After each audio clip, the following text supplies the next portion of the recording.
Right there, okay? Yeah. Okay, so first of all, we wanted to thank all of our huge group of people for coming to listen and coming to share this. We're very grateful to be a part of this and to be able to share what knowledge that we have. So the questions that we were thinking about, we were given to think about it, and that we're trying to focus our talks on was basically how does participatory action research address the drivers of deforestation, and how do academics, NGOs, communities, and government collaborate in PAR, collaborating in PAR, impact local environmental governments? And how do these groups partner or otherwise interact together in PAR? Basically, how are the user groups expected to respect and apply their knowledge from PAR for environmental governance? So one of the first things that we felt we needed to do was to try to understand what we mean by participatory action research, because there's so many different views and definitions and ways people are doing things, as Stephen pointed out this morning. And so we came out basically with participatory action inclusion, research and action, and that the PAR combines scientific inquiry with other forms of action, which empowers the local people especially, while integrating the information. And we call it collaborations between academics, NGOs, local people, and government, and the application levels vary. So in terms of theory of change, the belief is that self-generated knowledge will promote change, hands-on experience will build confidence, and the dialogue of knowledge systems, or dialogue of saberes, which we talk about in Latin America, can turn research into action. So we kind of built this idea of a continuum of participatory research. On the left-hand side, we have academic research. Does the mouse show up there? No. It does? Okay. So I kind of split out what are the different phases or passos to research. And you have question building, you have methods, you have data, and you have the digitalization, and you have the analysis, and then the discussion. We didn't include the scientific papers. So in academic, you have it all in the orange, and then with citizen science, basically you have, and this is arbitrary. No group fits, it's hard to figure out what to call these different things, but there are all these scales, and this is just our thoughts at the point and trying to figure out where to place them on that. Don't think that this is the only way, nor it's just sort of an attempt to get to think about this. So then as you go up the scale, you get over here to endogenous research, which is actually going on in Colombia with Tropenbos and Gaia, where the indigenous people are generating their own questions, they're building their own methods, they're doing it all, their own discussions, and so they're doing their own homegrown research where there's no, there may be an academic person in there, but it's theirs. And because of that, they're starting to use their culture, which believe they came in with the anaconda, and they're using that anaconda where people were left off on the Amazon River by the anaconda to build a whole conservation corridor of indigenous territories north of the Amazon, which seems to be the place that's more possible to have some conservation, huge conservation corridors. So, this is basically to point out that it's a movable fulcrum, that this participatory action research is maybe that you have to go in at a different level, and then it will transform into endogenous, and none of them are better than others or more complete than others. You do what you can do with what you have. And hopefully these kinds of learning experiences that we're having here can help us all build capacity at all levels. So if we look at this again, and we think about what the impact of this is on governance, first you have academic credibility going downhill as you go toward the endogenous. So that is a a problem between universities and locally generated knowledge, the tendency to not want to believe local knowledge. That is changing, fortunately, and we hope to see that it changes.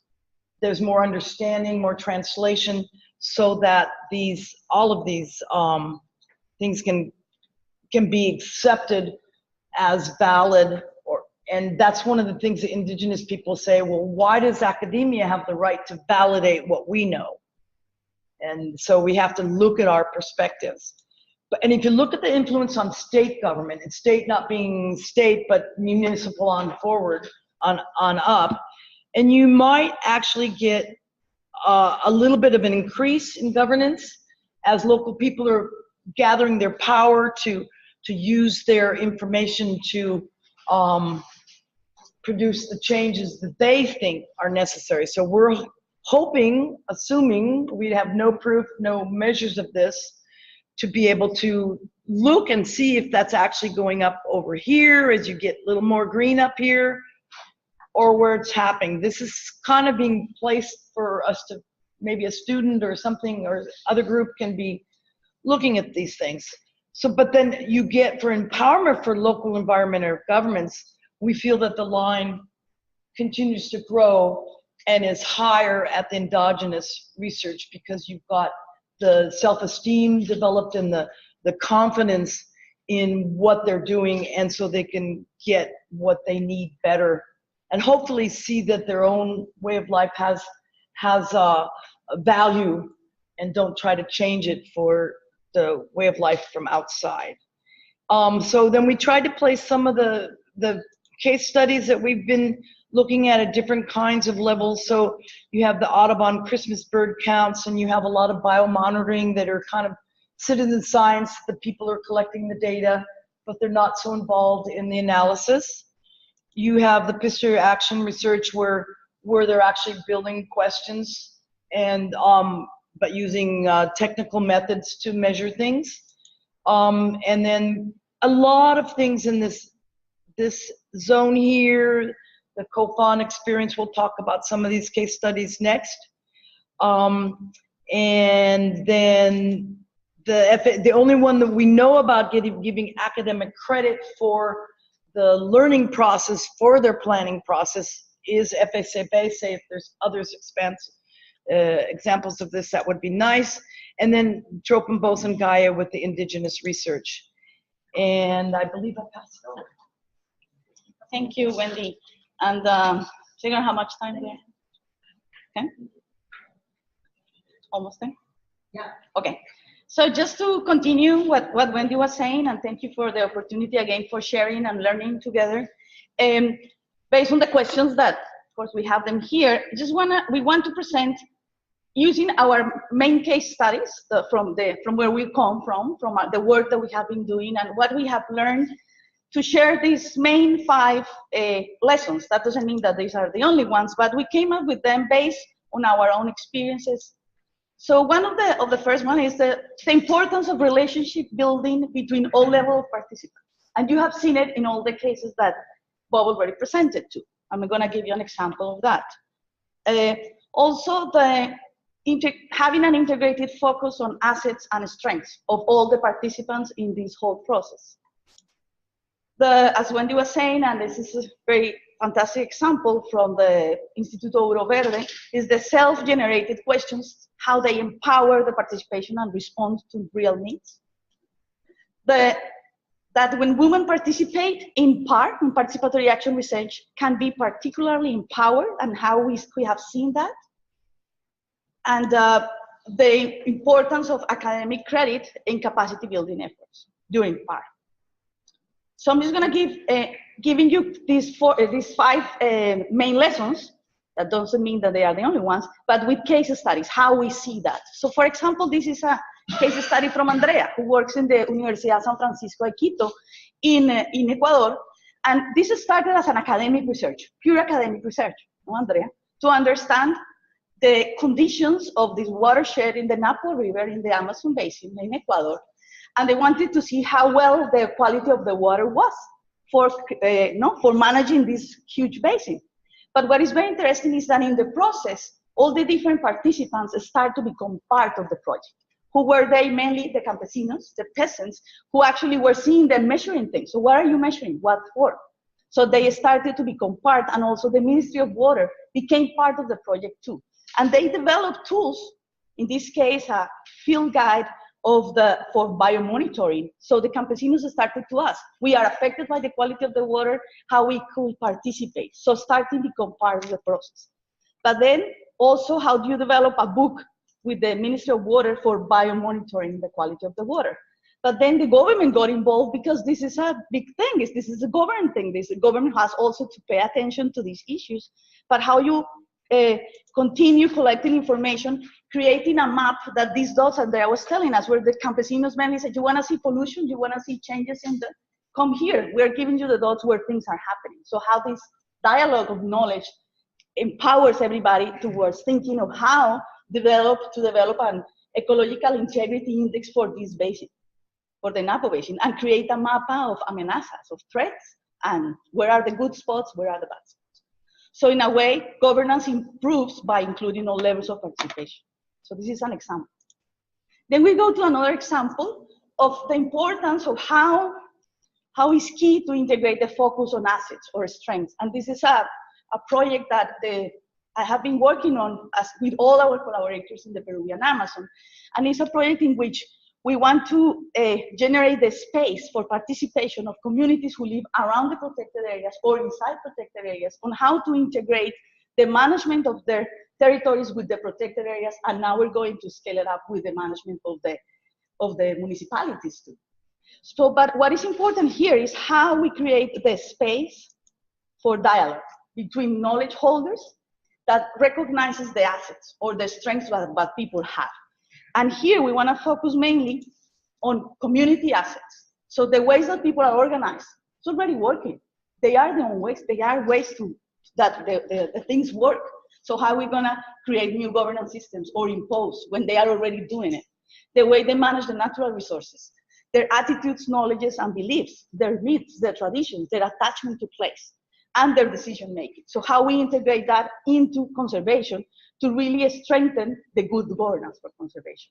But this is tricky too, because, you know, outsiders, and I say outsiders in a way, protected area managers come with the thing that we have the decision, we're going to impose, and it's the total opposite way we consider is how we integrate knowledge towards the better management of both territories.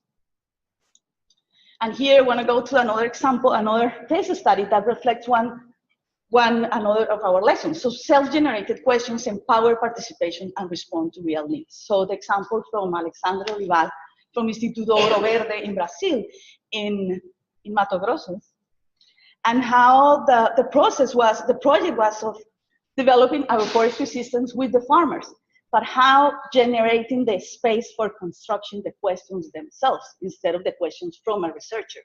So, and how that process and constructing the questions and answering them improves self-esteem and governance decisions. So you have the buy-in of why are we doing this research, what for, to respond to our own needs. And also these questions fortifies the reflections about problems and solutions. So we increase the governance here because who's gonna decide how to manage these territories? The people who have developed their own research with support from the outsiders, of course, too. And another, I think, very interesting and very important lesson too, and this is the experience from Wendy. So how in the processes of participatory action research in two different areas, this is Venezuela, and then the other one I'm going to talk about is in Ecuador too, with the COFAN women, is how by participating in that at the beginning they didn't participate, but then they were included in a participatory action research, women get particularly empowered. In what ways? In measuring things. They know how to measure. They do it in a perfect way. And how this knowledge that they have acquired during the process of using their assets, their own knowledge, they could use it for other purposes in the future. So women, for example, got empowered in control over marketing baskets, quality and pricing, the management of the natural resource that they use for producing their own artisanry or their own crafts.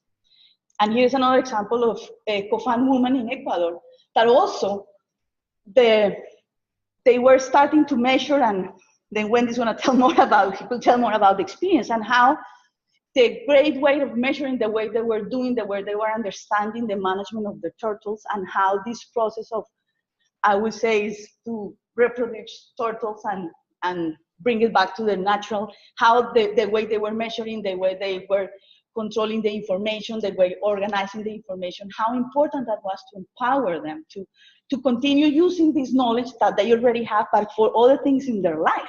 How do you manage the economía familiar? So this like knowledge that could be increased and used for other purposes too. And this is another example from Bolivia and how giving academic credit in capacity building efforts has been key. So these indigenous peoples in Baures, in Beni, in Bolivia, how this process of they were developing a management plan for their own territory, but in the whole process, the university came in and they got credit, 800 hours credit, so a certificate, a credibility, which is very interesting too, because it's like academia is recognizing their knowledge, but academia is also giving a certificate. And in a way, how they could also use this for future work, for future other activities in other places. Despite the project ended, they went with this knowledge and that they acquired, they strengthened to do other activities in other types of jobs. So,